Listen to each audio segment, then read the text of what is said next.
Hello and welcome to episode 2 of Tea, Tentacles, and Talk, cozy conversations about LGBTQ plus romance. I'm your host, Chloe Archer. I'm also a writer of sci-fi and paranormal rom-coms, sometimes with tentacles. I have a great episode for you tonight, but first, a few quick updates. My surprise Christmas novella in my Tentacular Tales series, A Very Tentacular Christmas, was released on December 6th and is currently available on Amazon and KU. This novella takes place between books 1 and 2. Book 2 will be released very soon, December 30th. This is an ongoing series, though, so books do need to be read in order if you want to check them out. Now, back to our regularly scheduled programming. Take a moment to make yourself a beverage, get cozy, and join us for a fun conversation. This evening, I am talking with romance author Lee Blair. Lee Blair is a queer author from Oregon who writes low angst, sweet and steamy romances full of found family.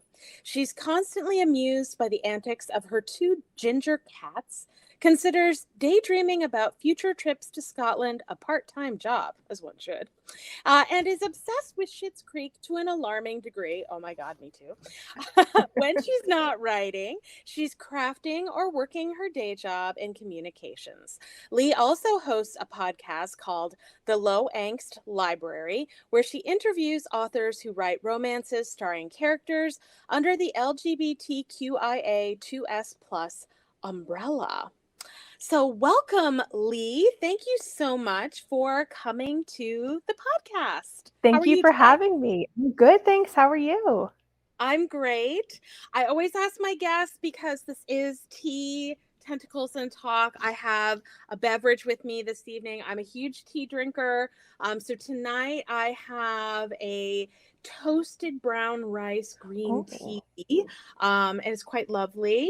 What are you drinking this evening? Well, I just moved within the What last are you 48 eating? hours. So I would normally have like a nice peppermint tea Mm, or just something a little festive, maybe. There's the Stash Tea store is really close to where I am. But because mm. I have not really unpacked, I have water.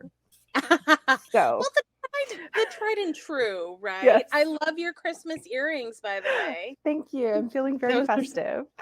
I know, I was gonna say, if you just moved, you've got at least all your Christmas decorations I, up I behind you. literally, You're like priorities. seriously, yes, that's exactly what I did. I had the keys to both places. They've overlapped a little bit, but I got the keys to this place about a week before the move. So Okay. I first was like, okay, I've never had a mantle before. I'm setting up the Ooh. mantle and I got the Christmas tree. Like everything else behind me is a total crap show. But here is But this looks lovely and festive. thank Yeah. you. No, I love it. I love the concept of Christmas decoration. I love the concept of decorating for every holiday. The problem is I would not undecorate it. I would just leave it there, and I would have this weird, like, pastiche of like multiple holidays happening all at the same. Yeah, that's kind of how I work. So I don't usually decorate, but I do have a pretty spectacular big giant unicorn thing in my Nice. front porch that lights up. It was supposed to be like a lawn decoration. The Home Depot had it a number of years ago, and some friends bought it for me as a housewarming gift. And I just decided I loved this unicorn so much, I was just going to leave it up there permanently. And all the little kids in the neighborhood love to come by and ooh and ah over the unicorn. So it's like the gift that keeps on giving, but I only light it up during the Christmas holidays. So I yeah, love that's that so my gift, much. in terms of decoration.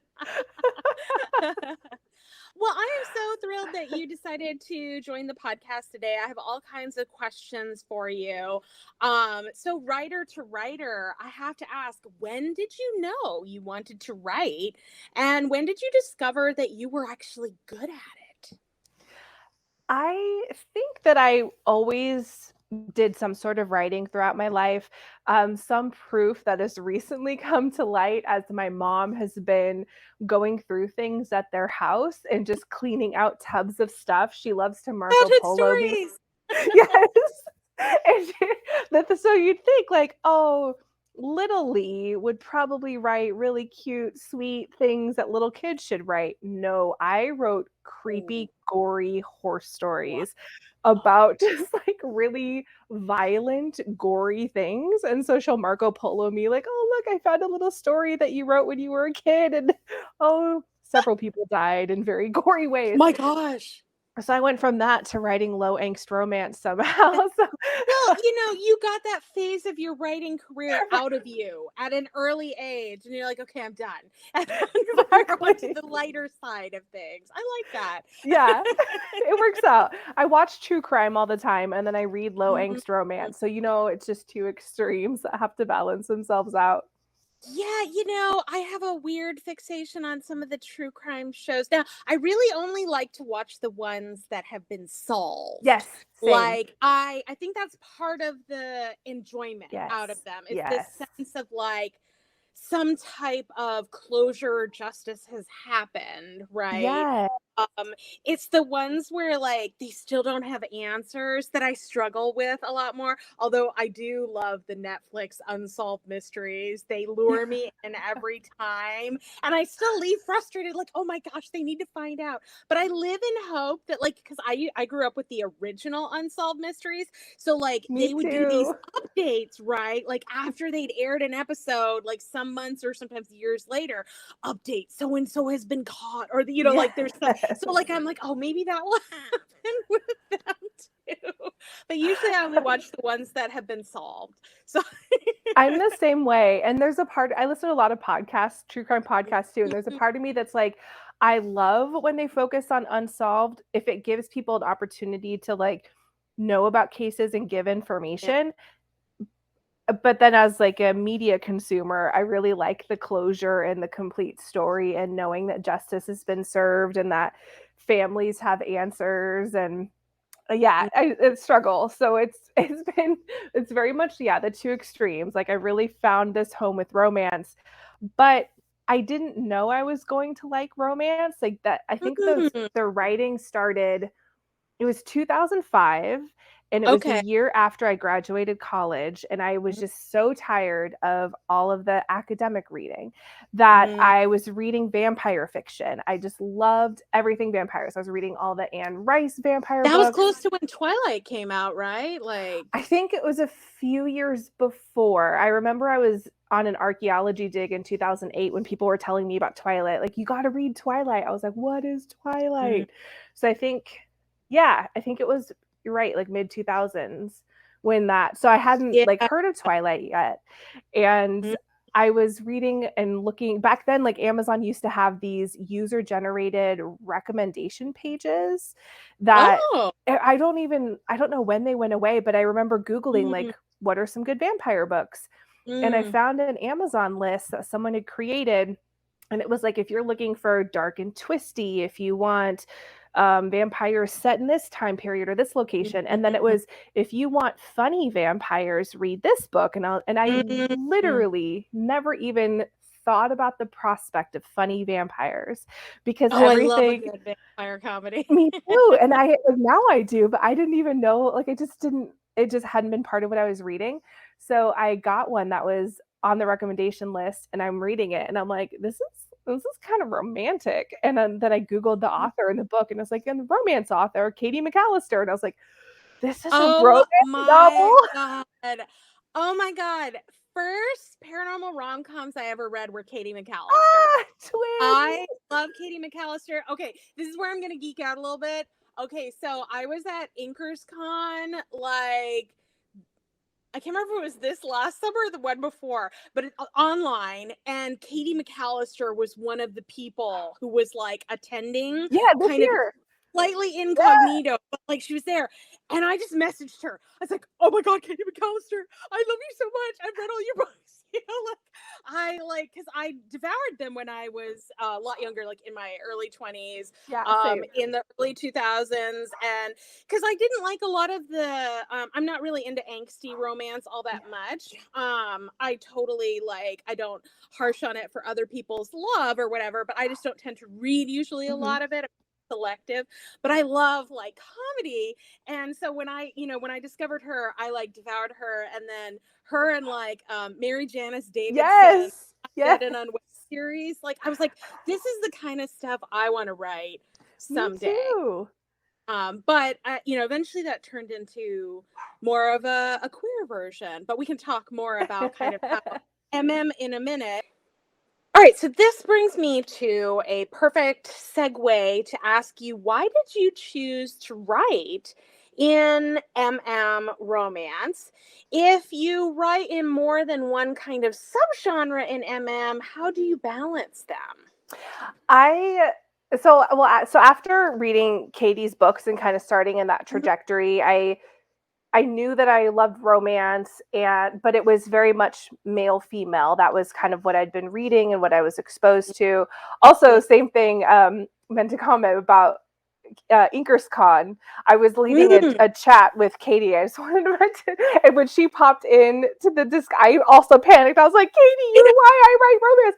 Years and years ago, I just have to tell you, I was obsessed with Puzzle Pirates, the game, and right around the same time I was reading this stuff. And I was really involved in her message boards. And she was a huge Puzzle Pirates player at that time too. She hopped in and private messaged me in Puzzle Pirates, like, "Hi, this is Katie McAllister." And I was like, oh my gosh. 24-year-old me was just like, oh my God, Katie just messaged me in Puzzle Pirates. Oh my God. So I've been reading. We love you, Katie. So amazing. I love her. So I've been reading male female, and I totally planned on. I guess I hadn't really thought about queer romance because I thought I was straight. And then in late 2019, I joined TikTok for work, just to kind of, my day job was communications and social media, and I wanted to scope out the new platform. And the algorithm is really smart, and it just kept showing me stuff, and I was like, this non-binary person's pretty hot. Oh, and wow, look at this woman. And I was like, am I not straight? And I was in my late 30s. And so I sort of had this later in life bi awakening, queer discovery. And so that was right before the pandemic started. And then I finally watched Schitt's Creek. And in that, Patrick, one of the characters, has his own queer awakening. And so that was really hit at a pivotal time. And I got involved in Schitt's Creek fan fiction in the fandom. And so I started writing fanfic. It was my first time. I'd been writing romance for 15 years, but I hadn't published yet. And then I started writing fanfic and was getting lots of validation and just really, gosh, that first year, I started watching Schitt's Creek in June 2020. And that year I wrote and posted over 600,000 words of fanfic because it was my escape from the pandemic. And then I get it.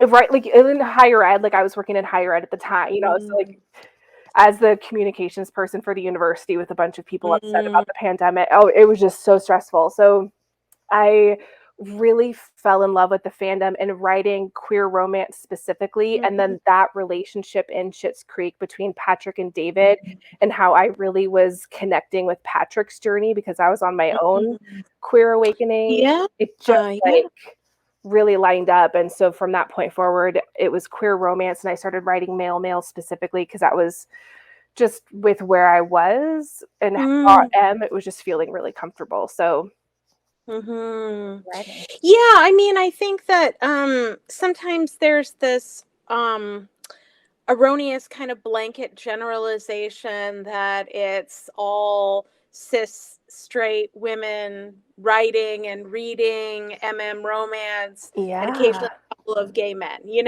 but I think that's actually very inaccurate. I'm also queer. I have been for, my whole life. I mean, I knew in my 20s that I was more on the bi-pan spectrum, Mhm. although I had more of an awakening to being ace in my 30s. And like, because I grew up in a time when like asexual was not even a Yeah, same. term. Like in the 90s, like I was a teenager in the 90s, that it was like gay, Yeah, lesbian, or bisexual, and that was it. same. But so those kinds of things are really important, and I have met so many really diverse queer people within writer groups, but also reader groups too. And so I Yeah. think that sometimes I think it's important for us to bring attention to the fact that this is becoming a lot more diverse, and I think it's only going to become more so as time goes on, and as LGBTQ romance continues to reach new and younger and just other audiences like ourselves, people who had late awakenings too. Like this happens to other people as well. And then they discover, oh my gosh, here's this whole new thing that I didn't know existed, and I love it. So that's super cool. That's so awesome. Well, let me ask you a little bit about kind of your writing process. How do you sort of go about writing? Are you somebody who's like, I guess, they like to talk about plotters, or I prefer discovery writer to pantser, but do you kind of do you spend a lot of time planning and organizing and structuring in advance? Do you kind of do a little bit of it or none of it and just kind of roll? Like, how does it work for you? I'm definitely more of a discovery writer, and it took me a Mm. really long time to get to that point. So I started both reading and writing romance back in 2005. So after I read Katie's book, A Girl's Guide to Vampires, that's what clicked, like, okay, this is so good. I was like, oh, I this know. is what I write. Like, oh my God, I need to I reread know we're that. giving a big plug for Katie here. And so at that time, like I joined Romance Writers of America back then, and I was trying to figure out, like, okay, how do you write a book? And everything was so geared toward plotting.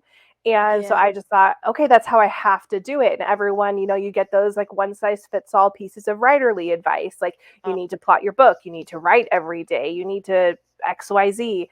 And I did not finish a book for 10 years. I started so Mm. many, I got to halfway points of several, but it took me that long because I was forcing myself to approach a story in a way that wasn't natural.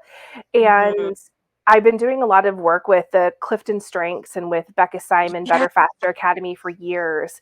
Oh, And cool. that has like really revolutionized how I think about my Mhm. writing. So for me, basically, my approach is I get an idea. It's usually plot first over characters. I get kind of a story hook or Mm. something I want to happen or a setting or something. Mhm. And then I sort of figure out, like, I kind of know the end where I'm going. I know usually the tropes, but, and then, maybe like a few mile markers along the Yeah. way, but I can't plot it out. I'll just Yeah. randomly get like tidbits of scenes or dialogue or just, I Mm. want this to happen, that to happen. Wouldn't this be cool? So I sort of build out just this random idea list of just kind of brain dump. But then when it comes to a writing session, I like to bullet point what I want to hit during this Mm. session. So I'll do like micro plotting, maybe a chapter or two ahead, but I Yeah. keep it loose because I found with how my brain works, Mm. some of the best ideas come when I just let myself go and Right. have that kind of general idea. Like I'm working toward Mm. this vague point, but just whatever happens, happens. Yeah, I mean, I can relate on so many levels. I'm more of a discovery writer as well. I got a lot of that same advice and would try, and sometimes I would, map out like a whole book, and then I would be like, oh, now I don't want to write it. Like Yep, I know what story happens, sold. and I'm Yep, bored now. yep. Like I'm not interested in it anymore. Um, and I tried also for years to write. I wrote a lot when I was a kid and stuff too, but more kind of like shorter stuff. In my very early 20s, I wrote a really bad urban fantasy novel, right? And like shopped it with some agents because this is like we're talking like 2002, right? And there was no self-publishing. You still did it by letter.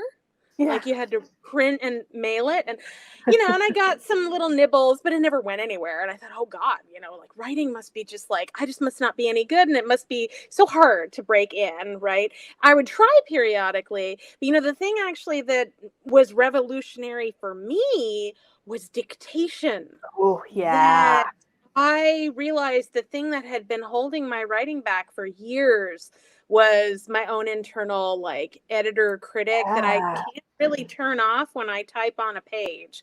And so I dictate most of my fiction now, and it's enabled me to actually finish stuff. And so I think this is a great message for listeners that there is no one size fits Oh, all yeah. model. You have to try a lot of different things and find what works for you. So if what you're doing isn't working, don't give up. Look and try something else, because we're proof that when you do that, sometimes it can completely change the game for you. So that's so awesome. Absolutely. And also but just to add to that, Yeah. things might change from book to book because I'm the same way with dictation. I had Ooh. tried dictation several times. It didn't work. Now that's the primary way that I'm writing fiction is through dictation. But I also Mm. find that book to book, my process or the way the idea comes or how it comes together slightly changes, which is frustrating because Okay. I want to have like, this is how I write a book. This is how long it Right? takes me. It never works out. Oh, I know. Well, the muse can be a real fickle biatch sometimes. You just gotta kind of like figure out how to work with her, Um, so okay, well, some of my listeners know I love to travel. I have lived in a number of other countries over the years, Scotland, Japan, Canada. I've traveled most of Western Europe, stuff like that. So I have to ask, have you ever taken a trip to research a story, to kind of like either give you inspiration or maybe help you solidify information about a specific locale you want to use? Can you tell me about that? Yes, and Scotland. We have so many things in common, Woo! Chloe. Yes, so Oh Scott. my God. We have to talk afterwards.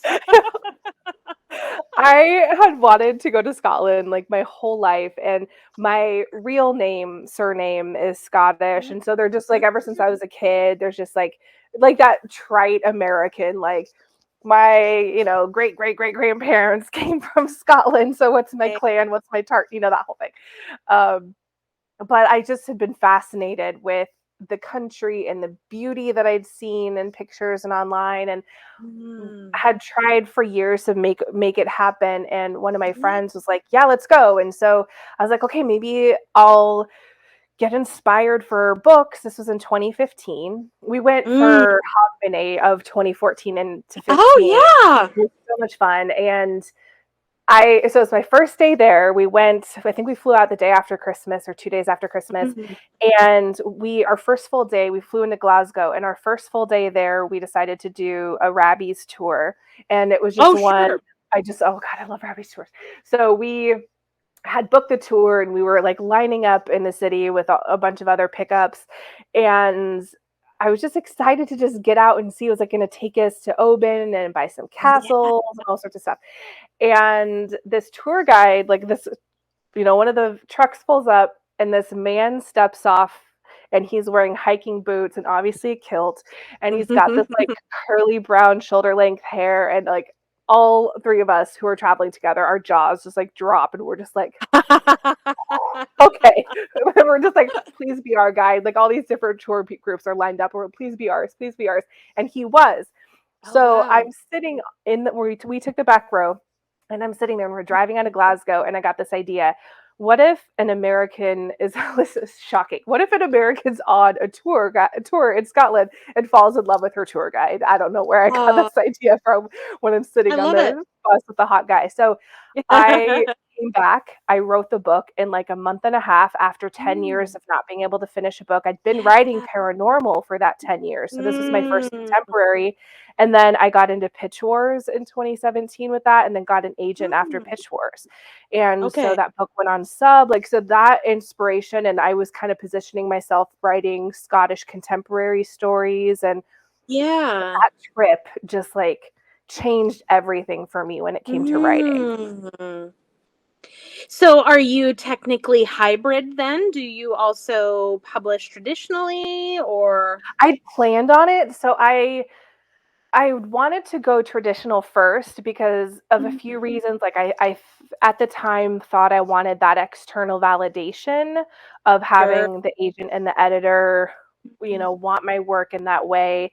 But I plan to be hybrid because I'm very entrepreneurial and I have been since I was a kid. So I love that aspect of indie and the Mhm. experimentation and the planning and the business and the organization. And I was working with my agent and I got to acquisitions on that Scottish book. Yeah. And at that time, we were parting ways right before the acquisitions happened because I just decided I want to be full indie. Like I don't I just want more Mm. control. I don't like all of the waiting. I don't like not having my own control of being able to just like I would finish a book and then I would want to do something with it, but then I have to wait for my agent feedback and then I have to wait and that takes a long time and then waiting for the public, and I just didn't like that there was just so much waiting that I couldn't control in any sense. So I decided to stop. And that was I was writing male female romance. That's what she signed Yeah. me for. And then I swapped to cozy mysteries and went indie and published my Mm. first book. What Okay. is today? So in about a week and a half will be my 1 year published anniversary. That was Oh, my wow. first book.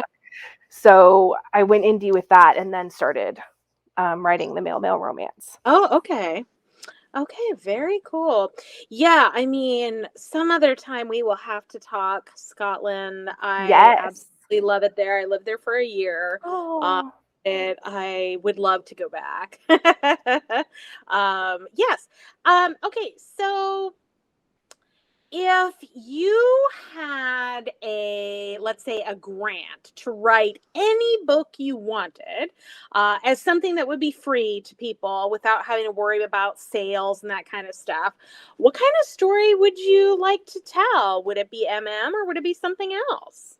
It would be MM, and I have a cat joining now. She's on my lap, so one of the Oh, gingers. sure. I don't know if she's gonna stay Oh, right under the yeah, camera, but so if you see a tail pop up, no problem. Yeah, um, we welcome the fur babies for sure. they're finally exploring the new house. They've been hiding under furniture for 2 days. Oh, So it would be MM. I would love to write a pen pal story. So I wrote a Schitt's oh, Creek cute. fanfic that was pen pal Hmm. based. A few of us did a collection, and I really, really liked. I just love that trope of two people who've Mm, been getting to know each other for a really long time and haven't met in person, and they've built that really intense emotional bond, and then yeah. being together in person. I think it's the demisexual in me who's just like, oh, you get to know each other really well first before you meet in Right. person. So I would really love to write a romance that's very like whether it spans a long time or has a lot of texts or Mm, emails or letters, like that kind of epistolary, is that the right mm. word? Yeah, Epistolary? Yeah.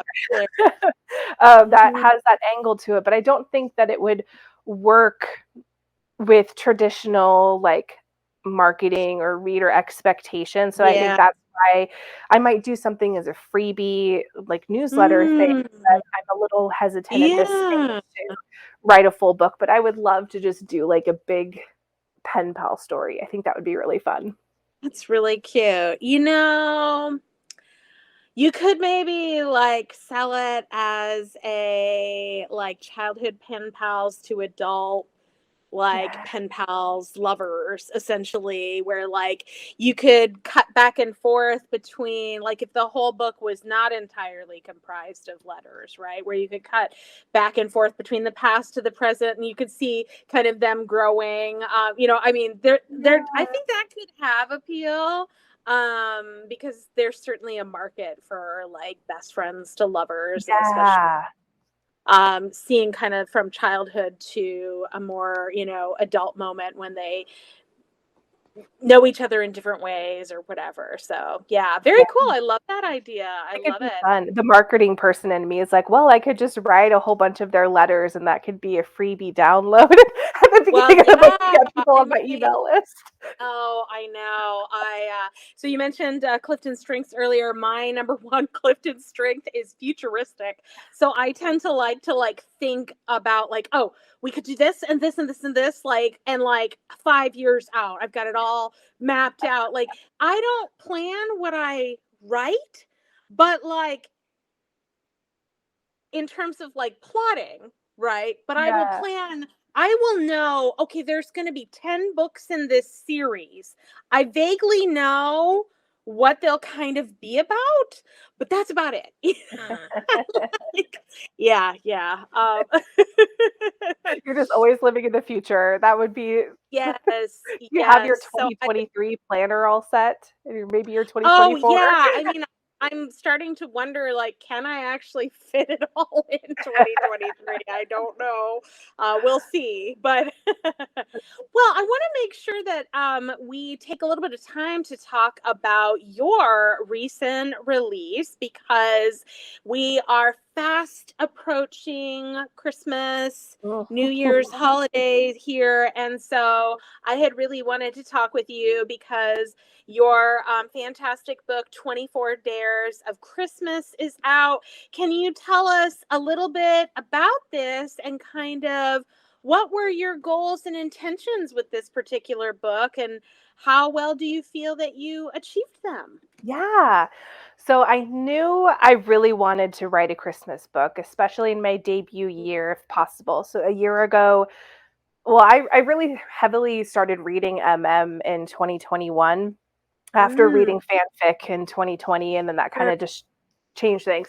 So a year ago, I was reading a ton of queer Christmas books, and I just was thinking, okay, I want to write my own, and what's going to be kind of a different, unique take on a Mhm. Christmas book. And I have been a huge fan of Hallmark movies for years now, and I just love the coziness of the Christmas Mhm. movies. But before I realized I was queer, I got really, really upset when Hallmark had pulled that ad a few summers ago, and I didn't understand why I was so upset other than like Aw. being a really strong ally. Like, that's just not fair. That, a few months later, I'm like, oh, now I get why I was like really, really, really upset. So I stopped watching Hallmark movies for like a year and a half, and they've been getting better. But I really wanted that vibe in a book of just Mm. coziness, the traditions, Yeah. the all of that, but with steam and with more inclusivity and diversity and having more, queer representation. So that was kind of my goal with this book, was giving Hallmark vibes with steam. And I started Nice. like a year ago thinking, what is my Christmas book going to be?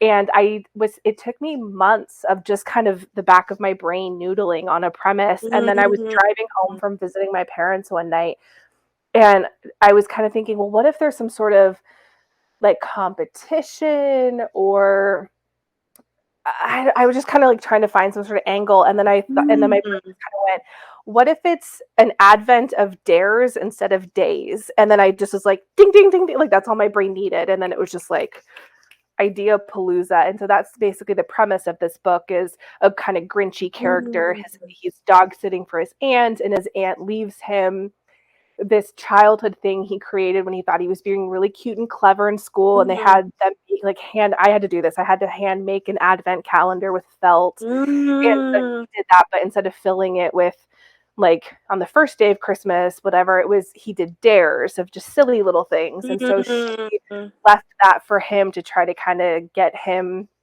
into the Christmas spirit. And so that's been kind of the mhm, premise of it, of just very like schmoopy, festive, Hallmark goodness, but with some steam. mm. And so I'm sensing like a grumpy sunshine kind of dynamic here too. Yeah. Yeah, it's like it's definitely he's grumpy, like Grinchy grumpy, but like not through the whole thing. So Mm. he like catches on He pretty catches the quickly. Christmas Yeah. spirit, you know? It's contagious. I love it. Oh, that's really adorable. I love the idea and the premise. But can you tell me, because I'm very much a character reader and writer. So who is your favorite character to write and why?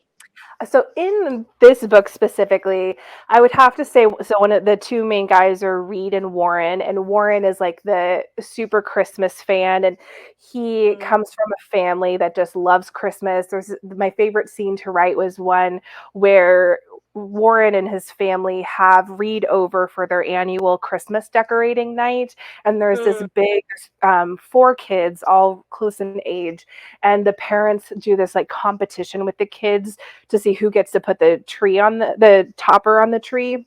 oh, And sure. so Lauren brings Reed in and Reed participates. And so it was this really fun, just ridiculous. They did this like series of round robin minute to win it games and just got super competitive. And so I really like Warren's like festive spirit. But I would say out of my whole world, because I've been writing books in this small town in Oregon called Dahlia Yeah, Springs, is yeah. my main series is about four best friends who run a brewery together called the Tap That Brewery Hmm. series. And Yeah. one character, Tyler or Ty, he's, I would say, overall my favorite to write. He's just, he's so ridiculous. He's got the goofiest sense of humor. He's a total pain in the Mhm. butt. And he's just adorable and dorky. And he laughs at fart jokes. And he's just ridiculous. And we have very similar senses of humor. So I would say he's my favorite. He's the book that I'm writing right now, is his book. And Oh, excited. I fun. love Yeah, I think the thing with those types of characters, they're so much fun to write and then they can be so hard to say goodbye it. to and like Yes. let go of. I mean, this is probably one of the reasons that I am like writing an ongoing series and like rather than standalones.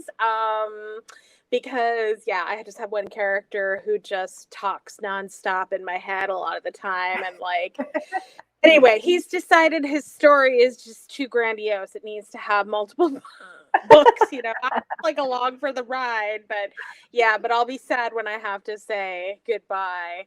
Um, Yeah. okay, so let's learn a little bit more about you. Right. Um, what other artistic pursuits, if any, do you indulge in apart from writing and all your copious free time that I'm sure you have, right? So much free time, oodles of it. I love crafting. I am very much a hobby starter.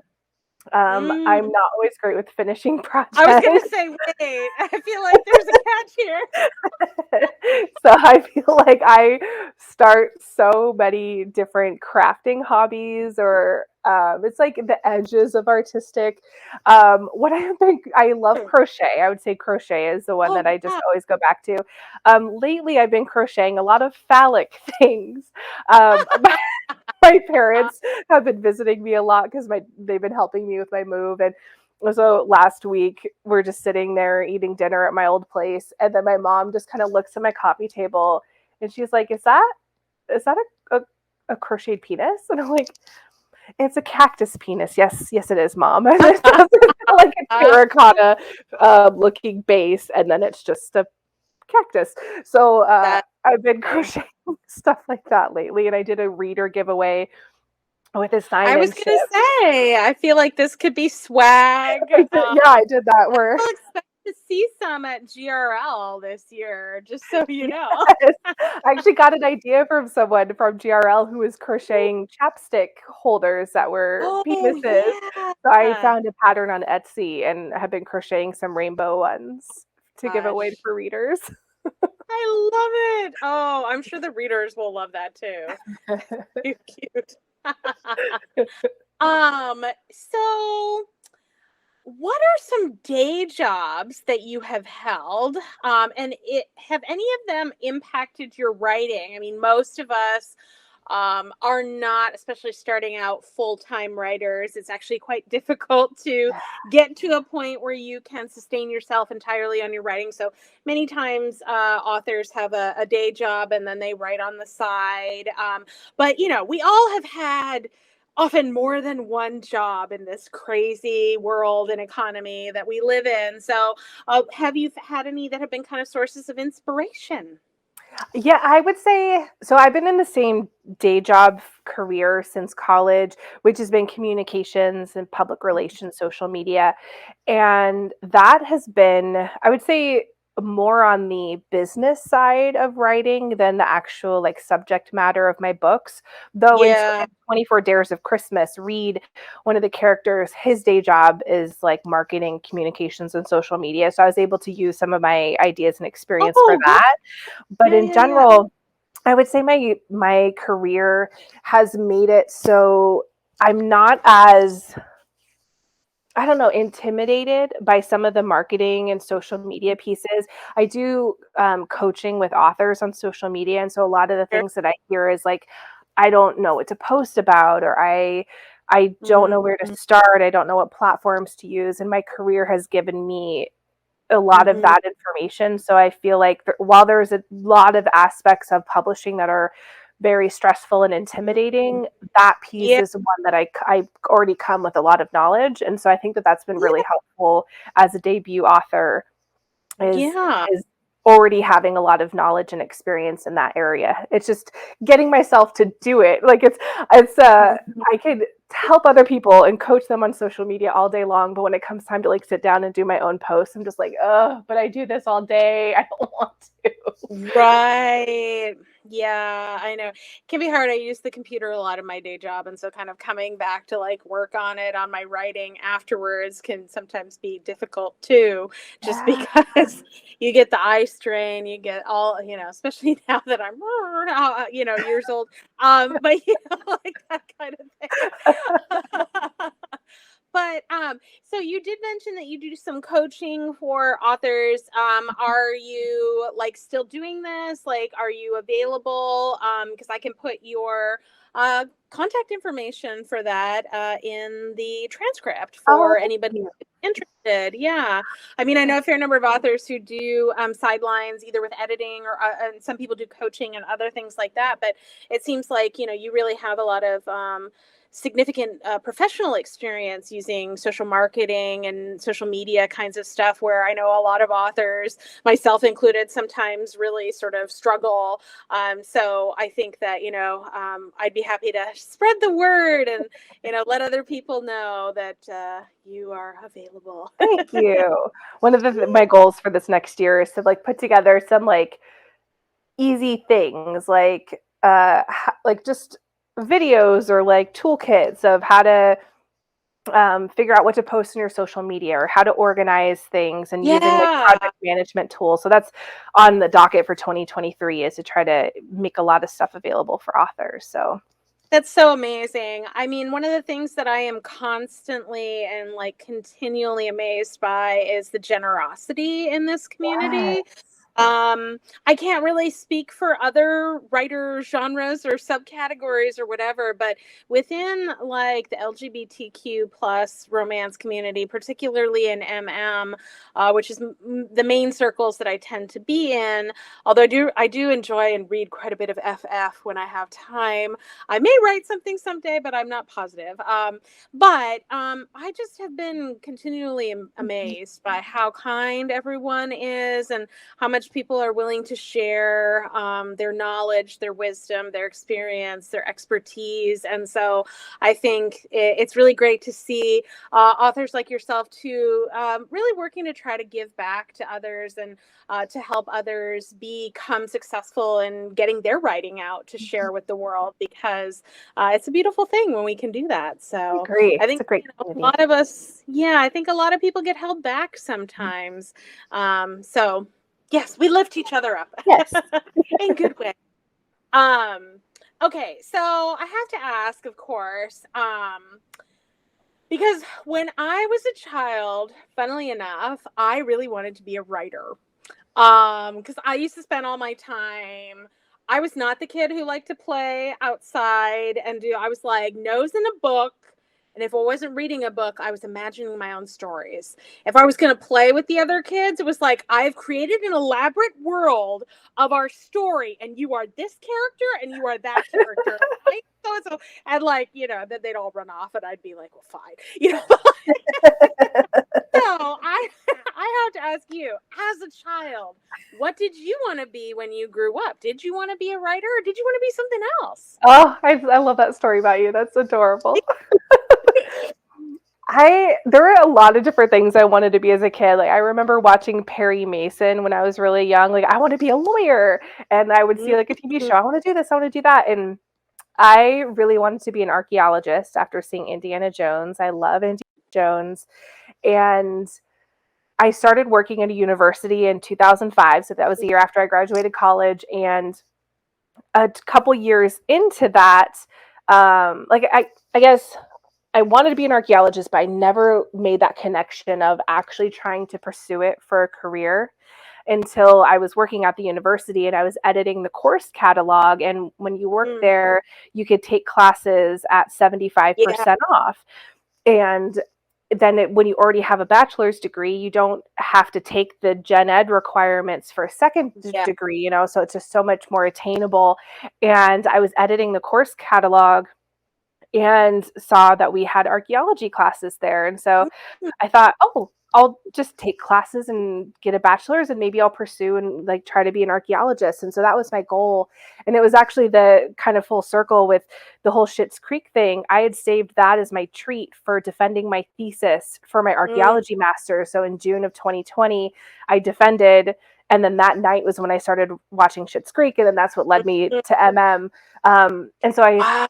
I thought I wanted to switch to archaeology, but I just cannot figure out how to make it a career with my specialty and be Mm, able to mm, like mm, afford my student loan payments. There's just no way I could figure it out. So the mm. kid in me wanted to be an archaeologist, and now that I actually tried to pursue it, I don't know how I would make it happen. So maybe I'll write a book series about archaeology I was someday. going to say, Lee, I mean, I desperately want a really good gay Indiana Jones.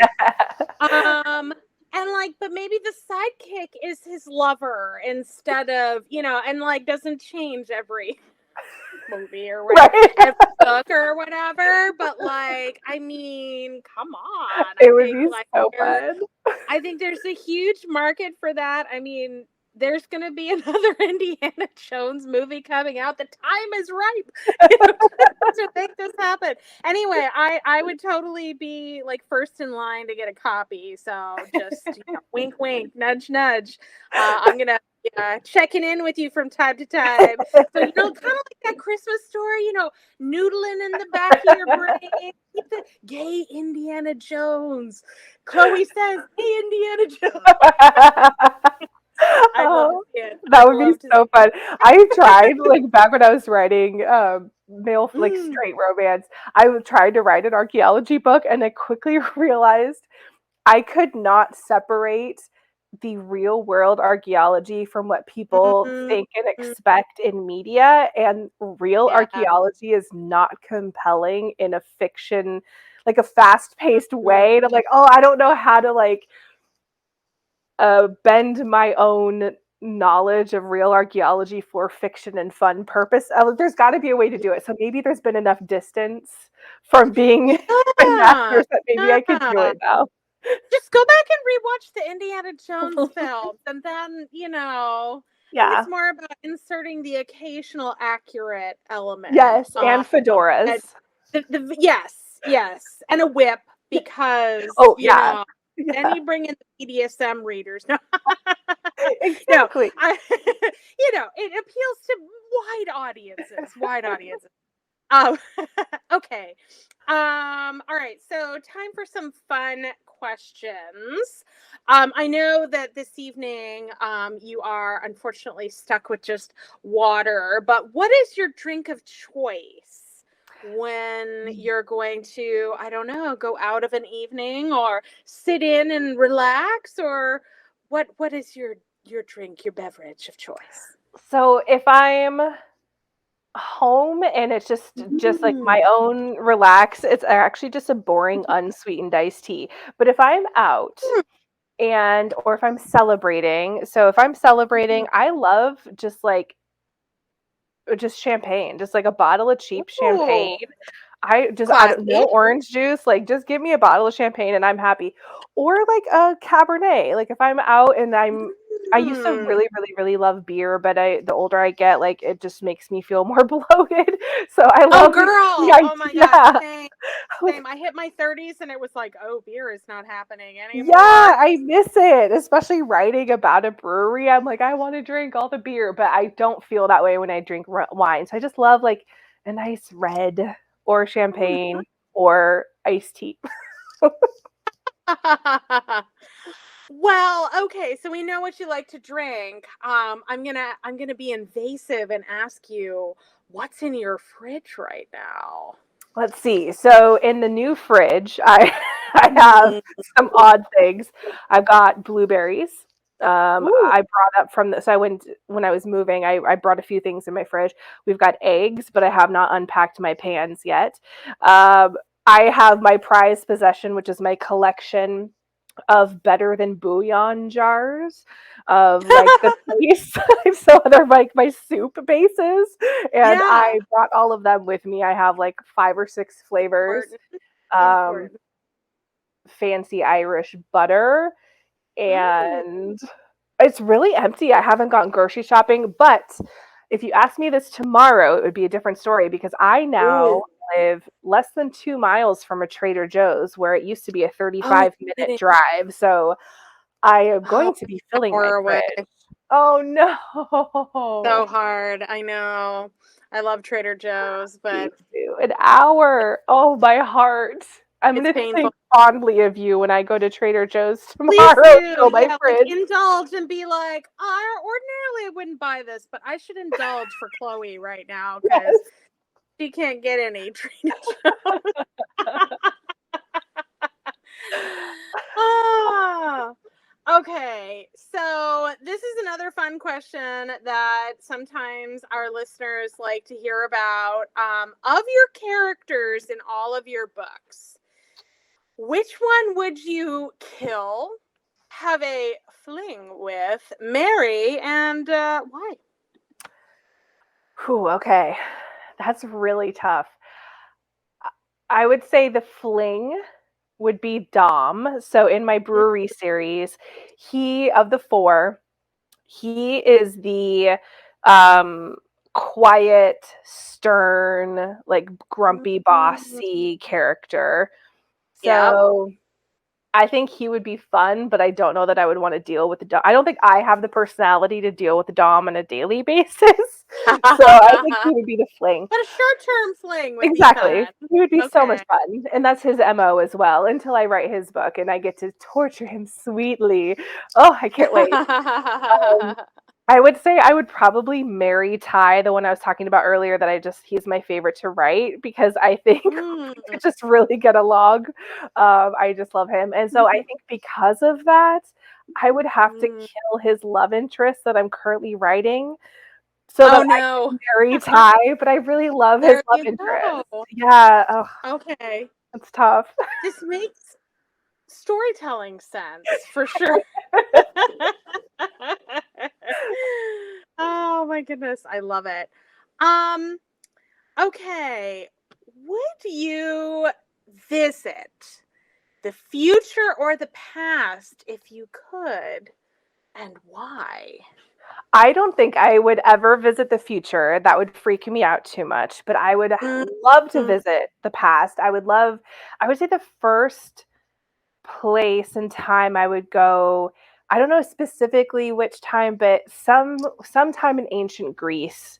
I would just love to see everything.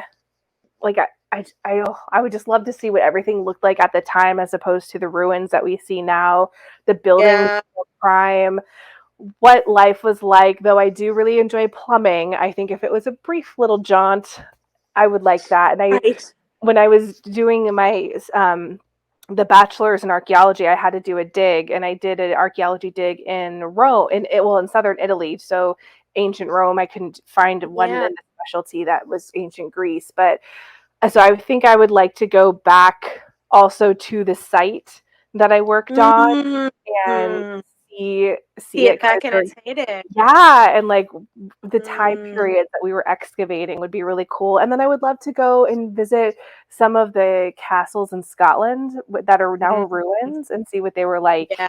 or like just Edinburgh Castle, you know, Mm. couple few hundred years ago would be really cool too.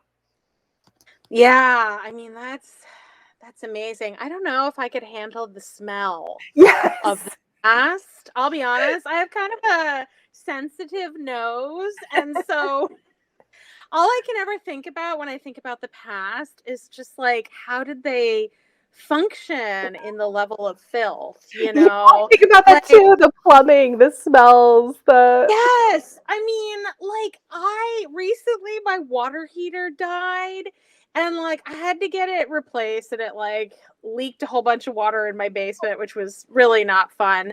But like I went like a day and a half without hot water. And like that felt like torture. Like I was like, "Oh my god, I feel disgusting. I need a shower, but it's Minnesota here, so you don't want to take a cold one." yeah, Like, let me just a tell you. Chloe So, like, popsicle. like I managed some very, very, like, limited sponge bath kind of stuff to, like, keep myself, like, decent. But, like, man, that first hot shower I got when I came back, it was the best shower of my life. Like, I was just like, oh my God. And, like, while I was having it, I was thinking, imagine, like, back when they never had this. Like, yeah. I mean, I Yeah. guess you can't miss something you've never had per se. And like a lot of them didn't like to bathe, which is, weird. But like, yeah, I don't the smell Mm. I think would be a little off-putting. But yeah, that's super cool. Well, Lee, we are just about out of time here. So, I just wanted to give you an opportunity to give a little plug again for the 24 Dares of Christmas. And I believe that you are going to offer up an ebook, a direct to Kindle copy of this ebook to someone who comments either in the YouTube channel or in the Facebook group. And we'll come back in about a week. So next Thursday to draw a name from whoever contributes to get a copy. So if you want to tell us again a little bit more about 24 Dares of Christmas. Yeah, great. Thank you.